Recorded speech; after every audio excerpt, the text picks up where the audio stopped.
So this morning, you're getting a bullpen pitcher. As it's Orioles season, those of us that pay attention to such things, we understand that sometimes the guy that was scheduled to pitch doesn't have the arm for it. Sometimes the next guy up says, "Not today, boss." So you're getting the third string pitcher today. But I like to just think of myself as another guy in the rotation. Ah. And I believe, given whatever is blooming out there right now, that I'm putting myself on a pitch count this morning. And we'll see how this voice holds up. Get all this plugged in here in just a second. Hopefully not kill everybody with.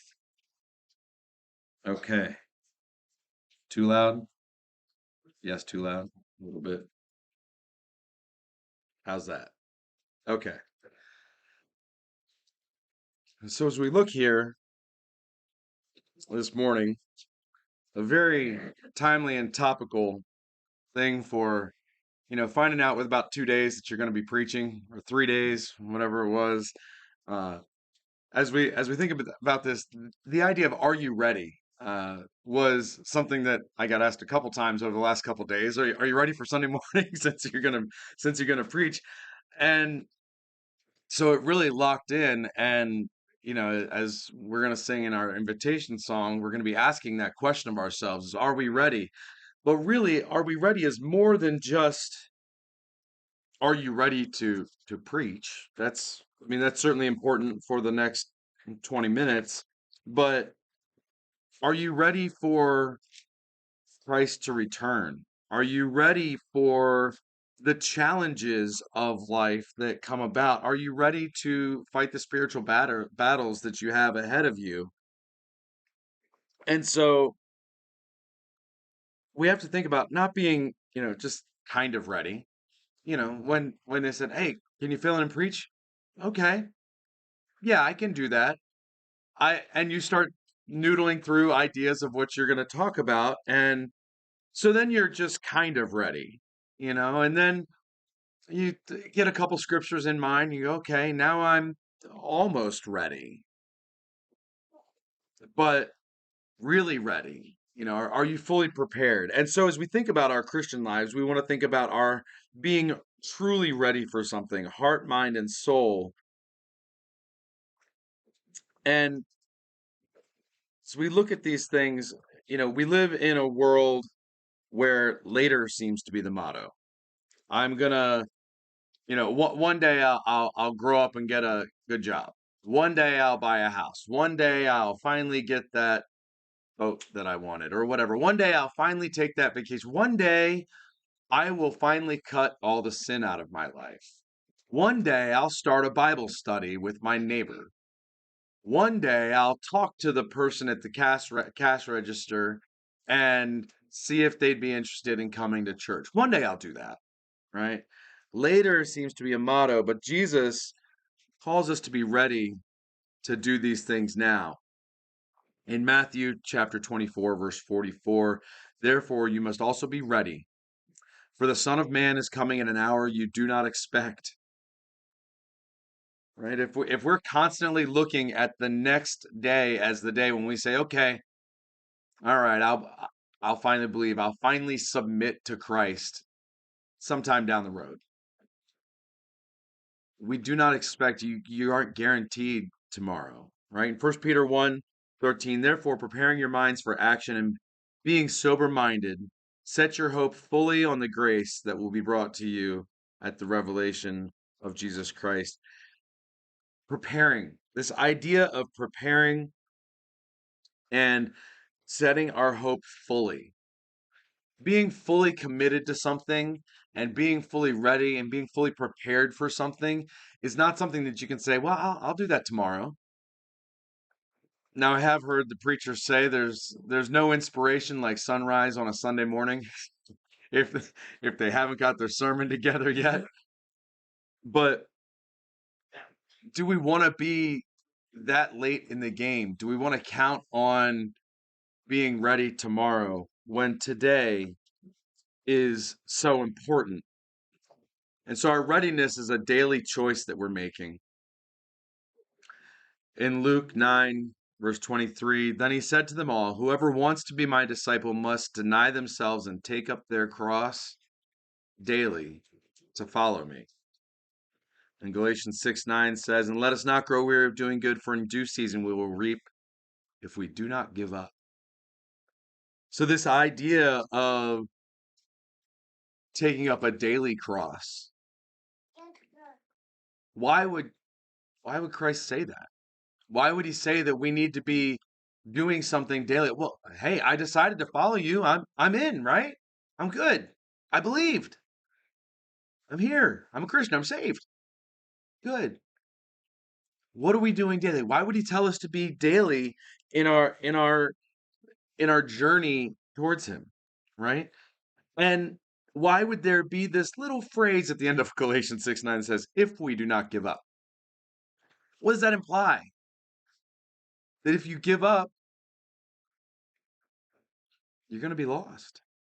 We will not reap what we have sown. The farmer that plants the field and waters the field and then goes on vacation throughout the harvest sees the harvest spoil. He does not reap what he has sown. It gets ruined. And as we think about that, the idea of a runner who starts in a race and then decides most of the way through, close to the end even, or at any point in the race to go, I think I'll deviate from the course and I'll go over here and I'll stop at the convenience store and grab myself a Gatorade, right? That's what Josh and I did last Saturday as we were on our run. We just planned a convenience store into our run so that we could stop and get some Gatorade. But we weren't in the race then. We were just training, right? But this idea of, oh, I'll just stop. I'm thirsty. I'm hungry. You know what? I'll have lunch. I won't finish the race. If that's your attitude, then why start the race at all? The goal is to finish the race, and the race is an everyday action that we must participate in throughout our lives. So you don't get ready once and for all, right? You choose it daily. Every day you have to wake up and decide, will I love God today? Will I love God today? Will I love my neighbor today? Will I walk in truth today?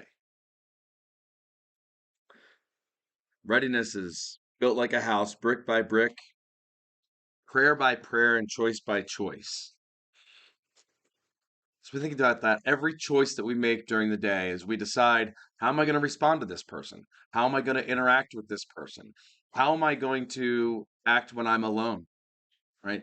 These things, these choices that we make are building our house, our spiritual house all the time. And is your house sturdy? Or are there holes in it all over the place? Do you have a hole at work? Are you not the right person at work? Is there a hole on Friday nights? Whatever your Friday night is filled with, is that a hole in your spiritual house that you're just letting the wind blow through, letting the rain come in and destroy and rot away your foundation? Build your house brick by brick every day.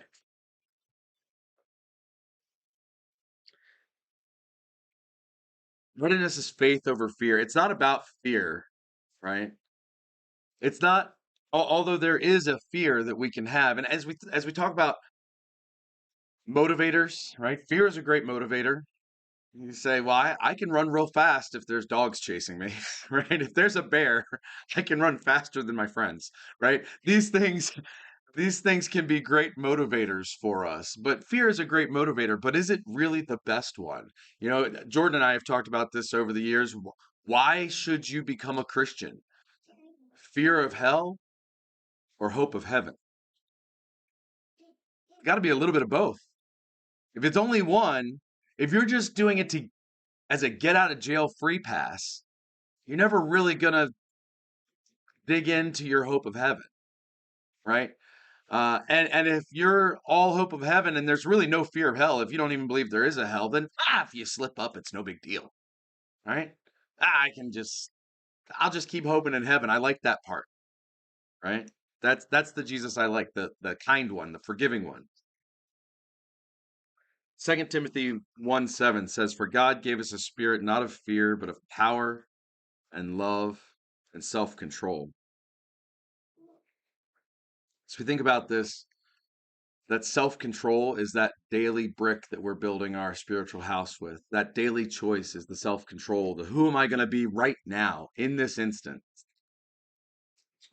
Sean and I talked a couple years ago now about, your faith and your spirituality is that gap between something happening to you and your reaction, right? There's a tiny gap that you want to wedge God into when somebody just walks up and flicks you in the back of the ear, right? Your immediate reaction is, I'm going to turn around and hit somebody, right? That's your immediate reaction. But if you have God and love in your heart, you okay, what is going on, right? Let me gather myself and let me have a response that God would have me to be, right? That's that self-control and that choice that you make in that split decision. When you hit your thumb with the hammer, right? What word comes out of your mouth? Is it the word the world put in there? And does that word even help the pain go away?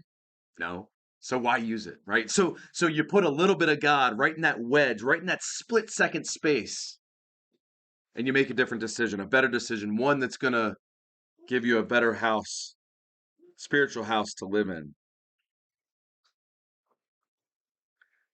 John 14, 1 through 3. We normally get 1 through 6 when we look at this, but 14, 1 through 3. Let not your hearts be troubled. Believe in God. Believe also in me.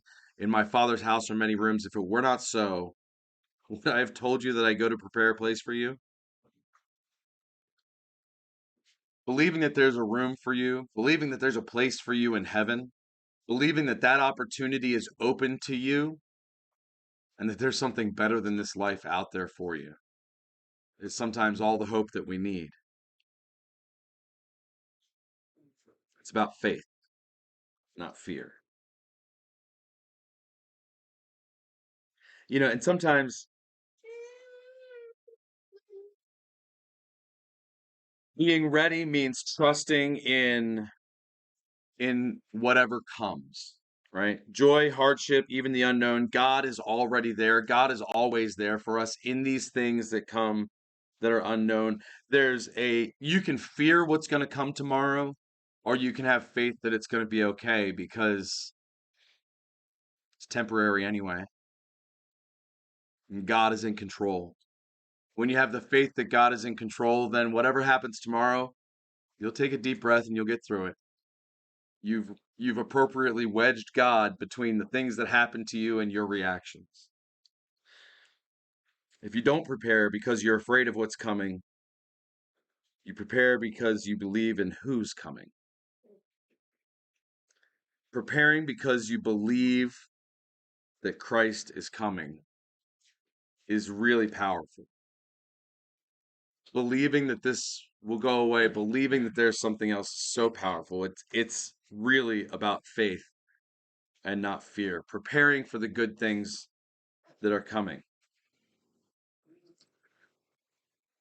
Readiness requires letting go.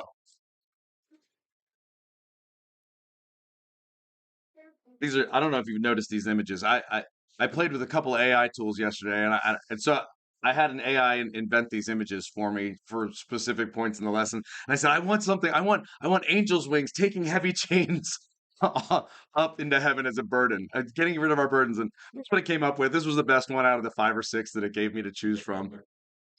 The others were really bad. This one's not great, but I just, hopefully the tools get better, or I get better at explaining what I'd like out of it. This is like I don't know, an 80s rock band album cover, I think. But as we think about this, the letting go of our chains, letting God take our heavy chains into heaven is the image that I was hoping for that we would get out of this.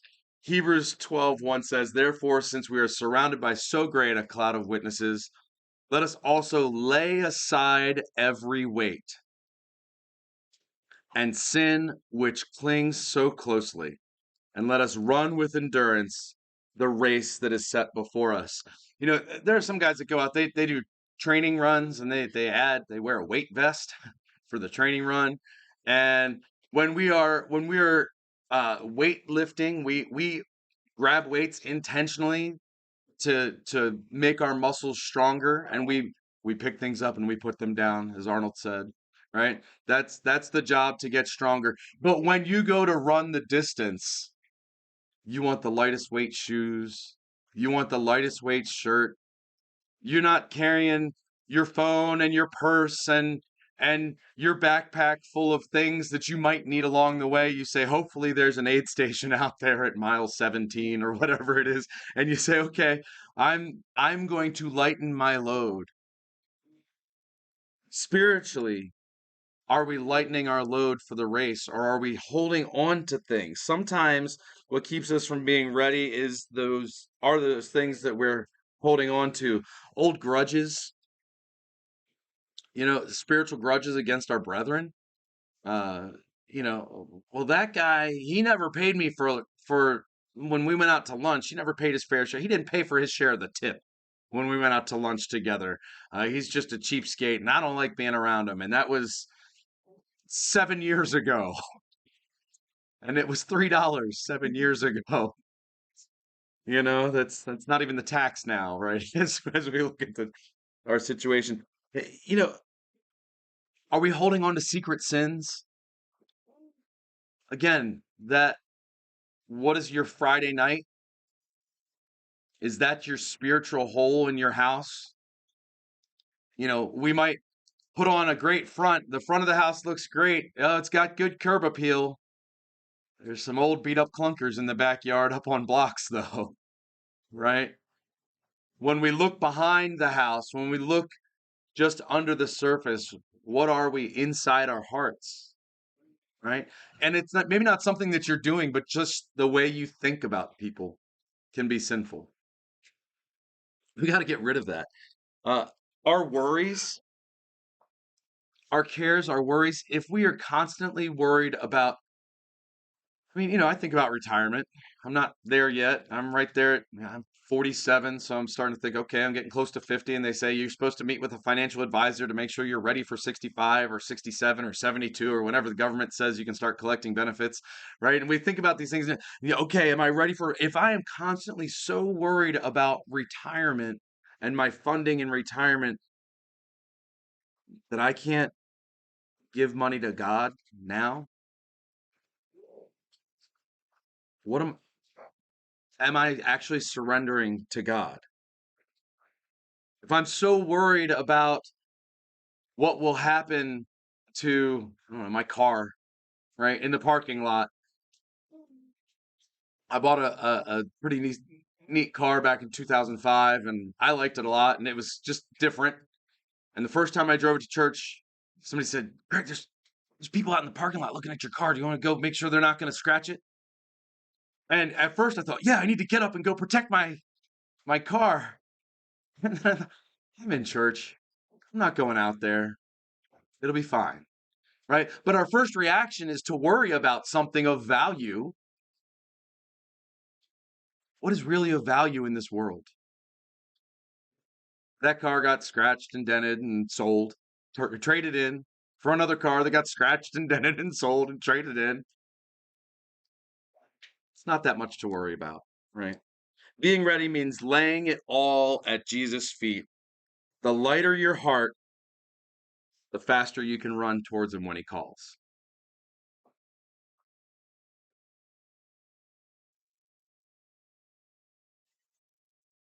Philippians chapter 3, verse 13. But one thing I do, forgetting what lies behind and straining towards what lies ahead, I press on toward the goal for the prize of the upward call of God in Christ Jesus. The oldest pair of shoes that I have in my closet are getting pretty brittle, but I wore them in 1996 in the state track meet, and I thought, that's pretty cool. That's something I should hold on to. Now they're getting pretty bad. I don't wear them anymore. I know if I tried to put my feet in them now, they just, the glue would all come apart. But they were so lightweight, those shoes, so that I could run fast towards my goal. How light can you make your soul in order to run fast towards Christ? Have you put on Christ? Here's another one of my images.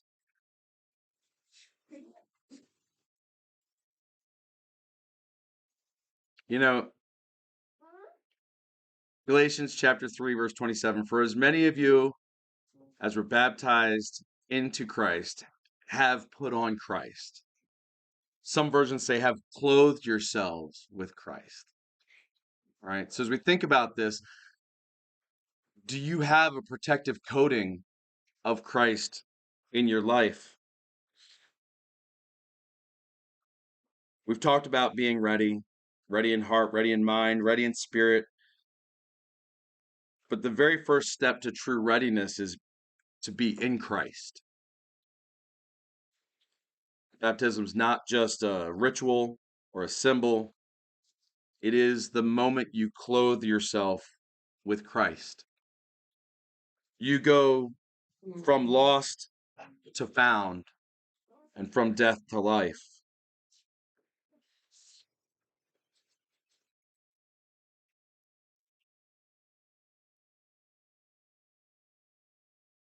Romans 6:4. We were therefore buried with him through baptism into death, in order that just as Christ was raised from the dead through the glory of the Father, we too may live a new life. If you've not been baptized, today can be your day. Don't wait for a better time, for tomorrow, maybe next week. The best time is now to put on the armor of Christ. Be ready, be washed, be raised to walk in a new life. If you need to respond today, to be baptized into Christ or to come back to him, don't delay. The invitation is open. Jesus is ready for you. Are you ready to run to him? Please come forward and talk to me as we stand and sing the invitation song.